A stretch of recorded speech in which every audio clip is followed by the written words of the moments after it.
This video teaches how to solve a mathematical logic sequence puzzle.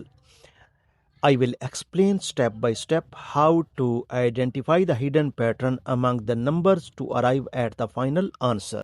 The hidden pattern found is that the final number of each line is 5 units greater than the direct sum of the two numbers to the left. In the first line, we have two numbers 2 and 3. First of all, we have to find the sum of 2 plus 3, which will be equal to 5. And then we have to increase the sum to 5. So our answer will be equal to 2 plus 3 and increased pattern 5. So 2 plus 3 plus 5, our answer will be equal to 10, which is the answer of this line. So come to second line, we have 3 plus 4. So 3 plus 4, sum of 3 plus 4 will be equal to 7, and we have to increase this sum to 5.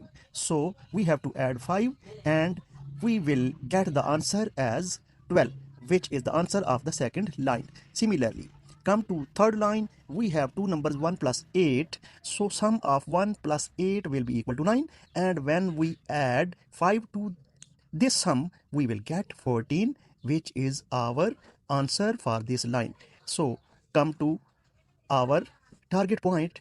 We have 4 plus 7, and you have to answer it according to pattern that we have found in this math logical puzzle. Remember that your comments and subscription will boost my efforts. Thank you for your support.